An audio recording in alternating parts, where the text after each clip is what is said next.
Hello, West Michigan. You are watching Alive and Well. I'm Lynda Balkema, and today we are at the Muskegon Fire Station, downtown Muskegon, for the Medication Disposal Day. With me is Stevi Riel from the Muskegon Community Health Project. So, Stevie, tell me about this event. Okay, well, this is the first event of this year. This is our third year doing this. Our last event was in October at the Norton Shores Fire Department, and we collected 993 pounds of medication. So we're looking to beat that today. In the last year, we've really been working to sustain this program so that more people have more options throughout the year. They don't have to wait for these events because we only have a handful. This year we have 2. So we're really excited because we have daily take-back options now. They can take back non-controlled and over-the-counter medications to some select pharmacies around town, including the Mercy Health Partners Pharmacy, Benson's Pharmacy. They're all on our website, mamdp.org. But then also the really exciting piece, and which is the most new, and you'll want to talk to our law enforcement about that, is we have controlled drop boxes at all of the police departments in the county where they can take the controlled items, get them off the street. It's much, much safer to get rid of them when you're not using them.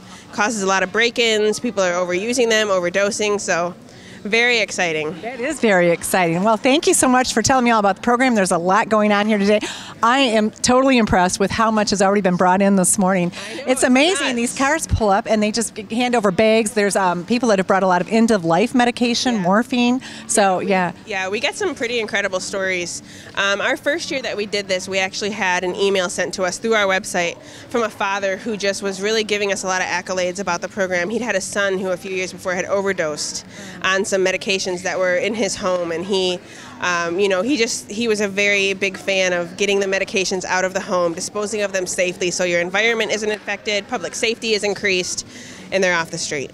That is some very important information. That's something we don't think about. We think about how do we properly dispose of these medications, but yes, the fact that, a child, anybody could overdose on these medications. So real important to come to these events and properly dispose of this medication. Thank you so much, Stevie. I want to get Sgt Baker up here. We're going to talk to him about those controlled substances. Thank you. Well, this medication disposal takes a lot of volunteers to run this event, and one of our very important volunteers here. What is your name? Jenna. Jenna, and you're with your dad here to help today? Yes. Yes. What do you think of this? It's really fun. Is it fun? Are you having a good time? Yeah. You get to see a lot of people, and there's some other kids here too? Yeah. Yeah, good. And what is your job here today? Just to help people take medicine. Okay, good. Well, thank you so much for your help. All right. Sgt Baker, tell me about controlled substances and where people can drop them off. Well, today we're down here at the Muskegon Fire Department on collaboration with the DEA and the National Take Back, but this is part of the Muskegon County Medication Area Disposal Program where people can dispose of their meds properly. We want to make sure they get them out of the hands of people who might abuse them, or we might want to get them out of our drinking water or our landfills and stuff like that. We take them and we safely incinerate them through proper methods and stuff. Okay. So.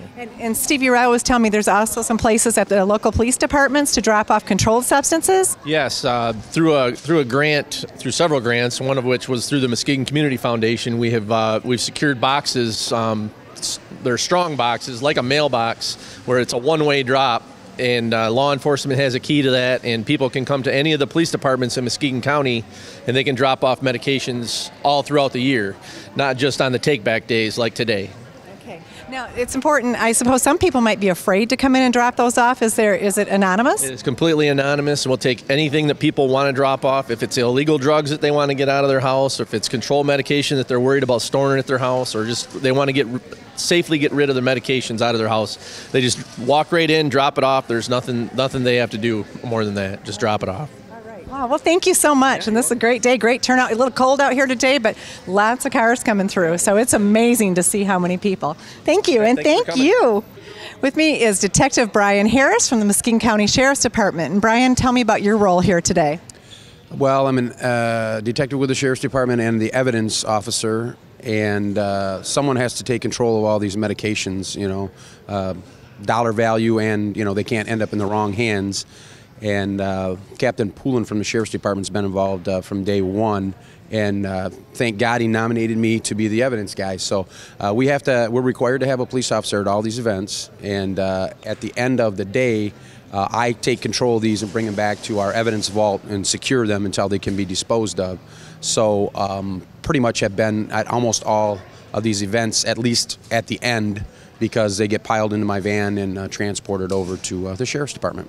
Okay, So you're the guy that secures, especially all of that scary. There's a lot of, street value on some of these drugs, and so it's really important that we have the police involved. On the other hand, we don't want anybody to ever be afraid to come in and turn in medications because it is anonymous, just as it is at the police department, correct? That's correct. 100% anonymous, yep. And we still, obviously you probably talked about the black boxes we have at the police departments.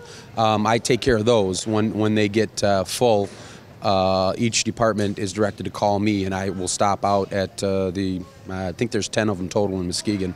So I've been emptying them since they've been in place. Some of them have been around maybe a year, and the rest of the departments just got their boxes maybe 3-4 months ago. So it keeps me pretty busy with a little extra duty, but it's good to, obviously good to get all this stuff off the streets and don't got to worry about it getting into the water or the land, and don't got to worry about grandchildren stealing it from grandma and grandpa. And it's there's no need for it, and it's just a great way for it to get taken care of and disposed properly. Okay. Well, thank you so much. Thanks for your service, and thanks for being here. Right. Thanks a lot.